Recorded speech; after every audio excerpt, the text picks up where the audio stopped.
Hoy quiero compartir con ustedes una de las experiencias admirables en el siglo XX, que fue un siglo muy golpeado por la violencia, muy golpeado por las guerras mundiales, por acontecimientos que golpearon de manera muy fuerte la dignidad humana de esos siglos violentos donde se desarrollaron las dos guerras mundiales, donde se desarrolló toda esa persecución nazi contra los judíos, el famoso holocausto nazi, que también fue muy doloroso. Y fue precisamente en el contexto del holocausto nazi donde tenemos la historia de un personaje de gran valor para nosotros, porque también nos dejó un mensaje necesario y profundo para la humanidad de nuestro tiempo, que seguimos padeciendo la tragedia de la persecución, de la violencia, de la guerra, de los momentos difíciles,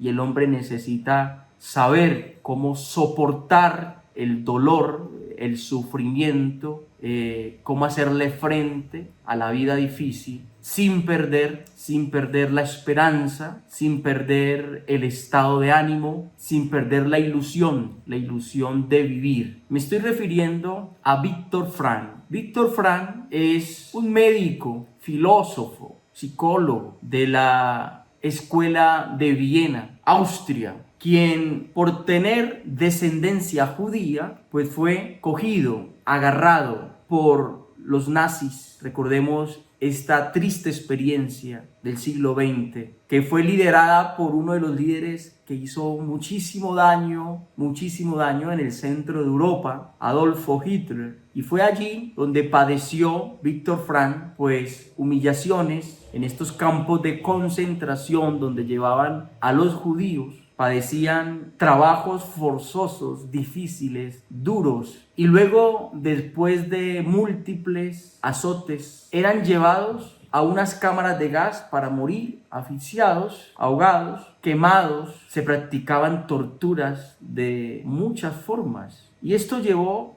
a hacerle frente. Viktor Frankl llevó a hacerle frente a estos padecimientos crueles, como seguramente lo tienen también los secuestrados de nuestro país en su momento. Recordemos esos momentos en que estuvieron las personas secuestradas por allá en el año 2000 y padecieron muchísimos sufrimientos, situaciones inhumanas, bajo custodia de gente armada, cercos de alambre, en condiciones indignas de secuestro. También vivieron esta realidad parecida. Por eso nosotros los colombianos también hemos vivido esos campos de concentración, de lucha, de sufrimiento, como lo experimentaron los judíos en Europa, en algunos sitios donde instalaron esos campos de concentración. Uno de los campos de concentración más violentos fue el de Auschwitz, en Polonia. Allá estuvo Viktor Frankl. Cuando iba a ser llevado a este lugar, que era sinónimo de muerte, porque llegar a un campo de concentración, todo judío tenía en su conciencia que iba a morir. Es más, se lo recordaban todos los días. Hoy vas a morir. Hoy vas a morir, hoy termina su vida. Los desnudaban, los escupían, los golpeaban, y eran de las heridas más dolorosas que padecía un rehén, un recluso, que era casi como una cárcel en estos campos de concentración. Eran las palabras humillantes, las palabras soeces, violentas, amenazadoras. A veces no eran ni los golpes lo que más los hundía a ellos, sino las palabras, la presión constante, esa tensión de que iban a morir y que todos los días se los recordaba. Pues bien, ante una situación de esas, normalmente el ser humano tiende a disminuir su estado de ánimo, tiende a descuidarse, tiende a hundirse, a deprimirse, a caer en estados de degradación,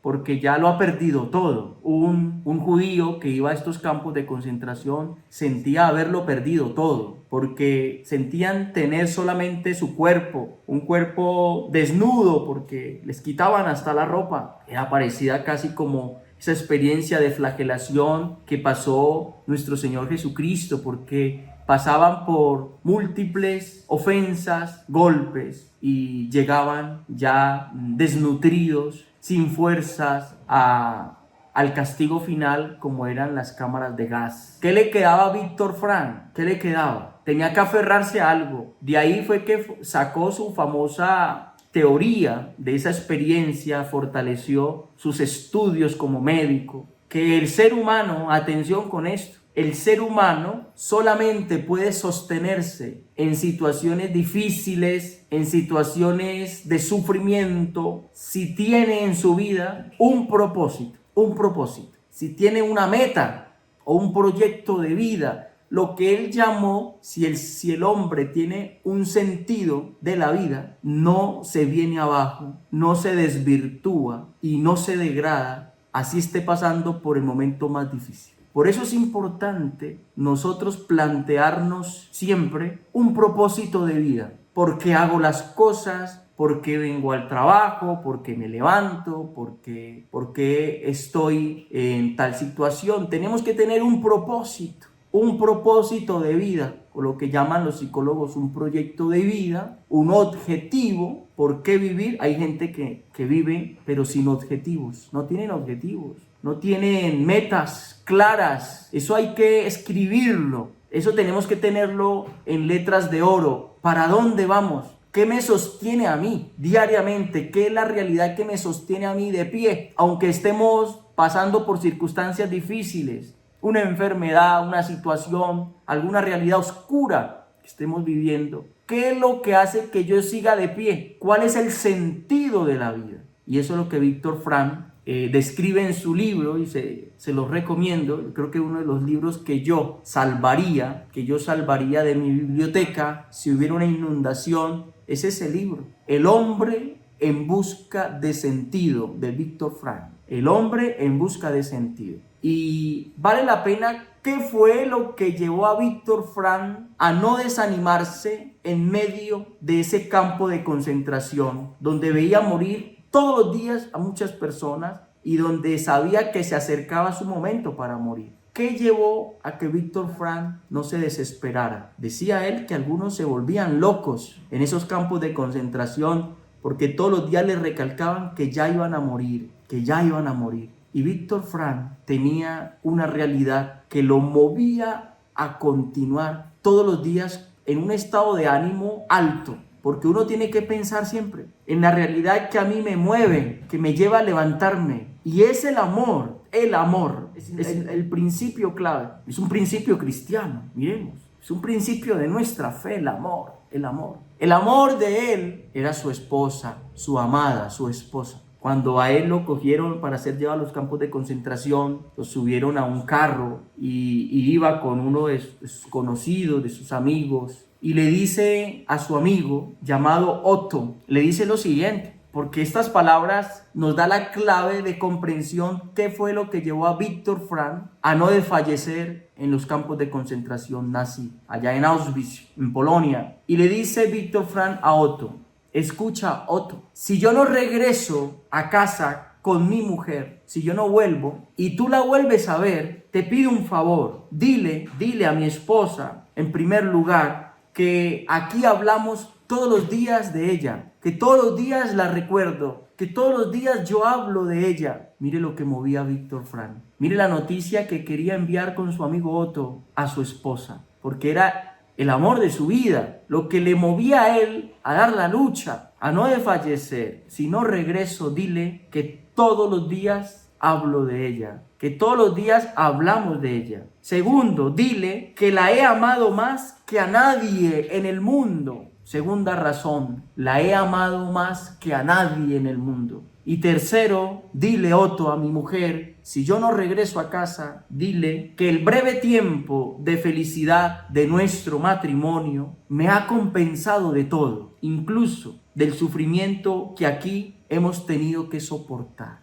El breve tiempo que he vivido con ella de matrimonio me ha llevado a mitigar el sufrimiento que he soportado aquí. Eso es lo que llevó a Víctor Frank a soportar tanto dolor, tanto sufrimiento, y no perder la paz. Decía Víctor Frank, todos los días yo me levantaba pensando en mi esposa para no desanimarme, pensando en que en algún momento yo volvería a verla. No me dejaba degradar físicamente, me afeitaba todos los días, cogía un vidrio y me afeitaba para no mostrar un aspecto degradante, o si no me llevaban a las cámaras de gas. Todo aquel que se descuidaba en su aspecto inclusive físico, en su apariencia física, era llevado a las cámaras de gas. Para poder sostenerse vivo tenía que mostrar una apariencia alegre, que se sentía bien, de salud, de ánimo, para continuar en esos trabajos forzosos de los campos de concentración. Y él se levantaba, así estuviera reventado por la experiencia difícil que pasaba, motivado, pensando en su mujer, en su amor, se levantaba todos los días, se afeitaba, se arreglaba para estar siempre con ese estado de ánimo arriba y con la esperanza de que algún día iba a salir de ese infierno que estaba viviendo. Por eso el amor, hermanos, el amor es la meta última y más alta a la que puede aspirar el hombre. No aspiremos a cosas superfluas, a cosas pasajeras que se acaban, que se dañan, que se degradan. Aspiremos al amor. El amor es la meta última y es la más alta a la que puede aspirar el hombre. Podemos decir, para culminar, que la salvación del hombre consiste en el amor y pasa por el amor. El amor es lo que le da sentido a nuestra vida, a nuestros sufrimientos, a nuestras luchas, a nuestros momentos difíciles. Dice Víctor Frank, comprendí que un hombre despojado de todo todavía puede conocer la felicidad si contempla al ser amado. Qué bonita frase. Y esto resume lo que sostuvo a Víctor Frank en ese momento de dificultad en los campos de concentración nazi. Comprendí que un hombre despojado de todo todavía puede conocer la felicidad. ¿De qué manera? Si contempla al ser amado. Nosotros los cristianos católicos, por eso tenemos a Cristo en la cruz, siempre en los templos, colgado de un madero, porque contemplar a Cristo, que es nuestro amor, nuestro amado, el que dio la vida por ti, por mí, por amor, es lo que nos lleva a seguir luchando en medio de todas nuestras circunstancias difíciles. Qué bonito mensaje, un mensaje muy unido a la esencia de nuestra fe cristiana. Quería compartirlo con ustedes. Y si pueden leerse en este libro, El hombre en busca de sentido, de Víctor Frank, mucho mejor, porque trae experiencias que van a tocar la esencia de nuestro ser para poder sobrevivir ante un mundo que no es nada fácil. Muchas gracias. Razón y Fe con el Padre Robinson. Dios los bendiga.